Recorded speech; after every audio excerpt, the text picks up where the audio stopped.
నమస్తే. ప్రస్తుతం నేను ఇబ్రహీంపట్నంలోని కొంగర్ కలాన్ దగ్గర ఉన్నాము. సో ఇక్కడ రేవంత్ రెడ్డి 4th సిటీ త్వరలో నిర్మించబోతున్నాడు. దానికోసం సంబంధించి కొంచెం భూసేకరణ అయితే ఇక్కడ చేయబోతున్నాడని చెప్పేసి తెలిసింది. అండ్ అలాగే ఇక్కడ ఉన్నటువంటి కొంతమంది ఈ కొంగర్ కులానికి సంబంధించి కొంతమంది వాసులను రీసెంట్గా అరెస్ట్ చేయడం కూడా జరిగింది. రైట్, అసలు ఎందుకు అరెస్ట్ చేశారు, దేనికోసం అరెస్ట్ చేశారు? ఎందుకంటే ఇక్కడ చాలా పెద్ద ఎత్తున వివాదం జరిగిందని కూడా విన్నాము. సో భూమి గల వాళ్ళు ఎవరైతే ఉన్నారో ప్రస్తుతం మనతో పాటు ఉన్నారు. రైట్, అసలు ఏం జరిగిందండి, అంటే అరెస్ట్ చేయడానికి గల కారణం ఏంటి?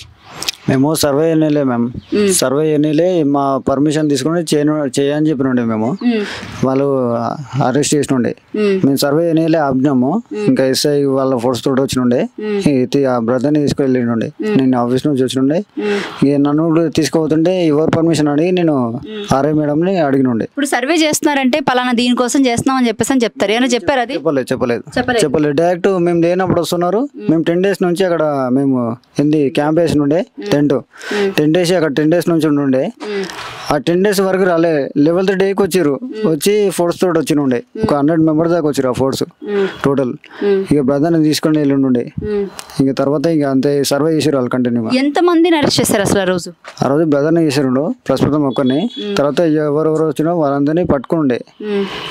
భూమి దగ్గర ల్యాండ్ ఎన్ని ఎకరాలు ఉంది మీకు అసలు? అంటే ఏమైనా నోటీసులు ఇచ్చారా? ఇచ్చి మీ ల్యాండ్ తీసుకోవాలనుకుంటున్నాం, భూసేకరణ చేయాలనుకుంటున్నాం, దీని గురించి పలానా దాని గురించి ఇంత ఇస్తామని ఏదైనా డీటెయిల్స్ చెప్పారా మీకు? మాకు ఎలాంటి నోటీస్ ఇవ్వలేదు, ఏది ఇన్ఫర్మేషన్ లేదు, మాకు ఏ నోటీసులు రాలేదు.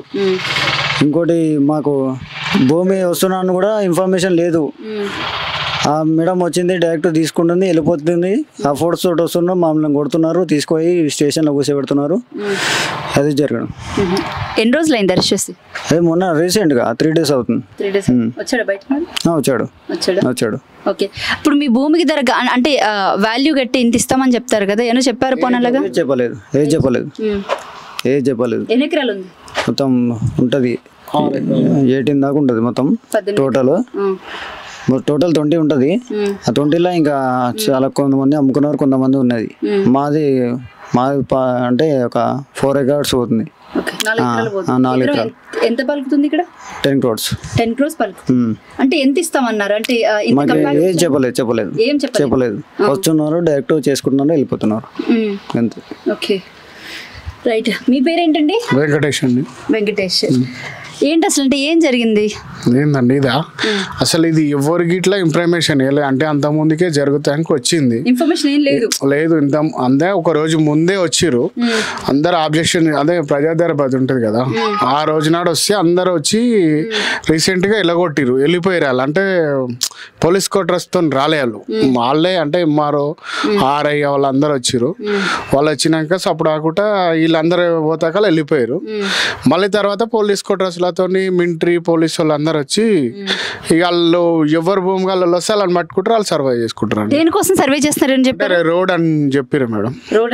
రోడ్ అని 100% రోడ్ ఏం లేదు.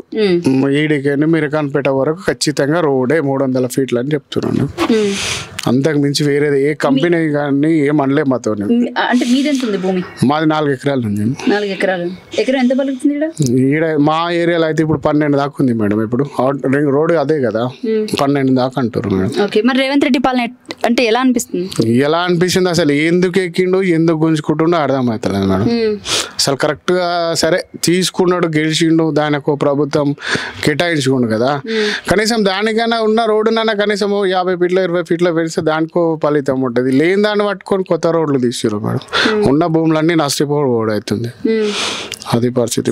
మరి పాలన పట్ల ఏం చెప్తారు? అసలు ఏ పాలన పట్టి అసలు మాకు ఇంతవరకు ఆయన కాంగ్రెస్ ప్రభుత్వం వచ్చింది అంటున్నారు కానీ అసలు ఇంతవరకు రానే రాలేదు మా దగ్గర. కనీసం ఎమ్మెల్యే గిట్లా వచ్చి ఏం జరుగుతుంది అని గిట్ట తెలియదు మా వాళ్ళు. సంవత్సరం అంతే. నిన్న వాళ్ళు వచ్చింది పోలీసు వాళ్ళని చాలా మంది మింటర్ వాళ్ళకి వచ్చారు, మామూలుగా ఏం రాలే. 2 SIలు వచ్చారు, 4 కానిస్టేబుల్, కతిమలు మింటోళ్ళు, ఫ్రెషల్ వాళ్ళకి ఇట్లా వచ్చారండి. ఎంతమంది ఉంటారు మొత్తం ఒక 60-70 మంది దాకా ఫ్రెషల్ వాళ్ళతో. ఏమైనా చెప్తారంటే మీ భూమి గుంజుకోవాలనుకుంటున్నారు కదా, ఏమైనా చెప్తారా మరి మా ఛానల్ నుంచి? ఏం గుంజుకుంటారు అంటే ఇక ఖచ్చితంగా గుంజుకుంటామంటారు. ఏ పరిస్థితి అయినా నువ్వు మాట జనవరిలో స్టార్ట్ అవుతుంది అంట అండి. ఎవరు అడ్డం వచ్చినా ఆగేది లేదని చెప్తారు. మరి మీరేం చేస్తారు? ఇక మేము ఏం చేస్తాం, ఇక తీసుకున్నప్పుడు మేమేం చేస్తాం మేడం, మంచి మంచి ఇల్లులే వడగొట్టుకున్నాం మేము, ఇది వడగొట్టుకునేది ఏముంది అన్నట్టు ఆలోచన చేస్తున్నాం అండి. ఇక ఖచ్చితంగా అడ్డం తిరగాలనే చూస్తున్నాం అందరం, రైతులం ఒక్కరేం కాదు, కొన్ని వేల మంది అడ్డం తిరగాలి, ఖచ్చితంగా రావాలి ఏడికి అని చెప్పి ఆలోచనతో ఉంది. ఏడ శంకుస్థాపన చేస్తాడు అన్నట్టు ఆలోచన మీదనే ఎవరు అంతా. మరి ఎప్పుడు చేస్తాడో ఏం జనవాళ్ళు అని అన్నారు, మరి దొంగతనంగా చేస్తాడా, దొరకతనంగా చేస్తేనేమో ఖచ్చితంగా అడ్డుకుంటాము, దొంగతనంగా చేసుకుంటే మాత్రం ఎవ్వరేం చేయలేము మేడం. ఇది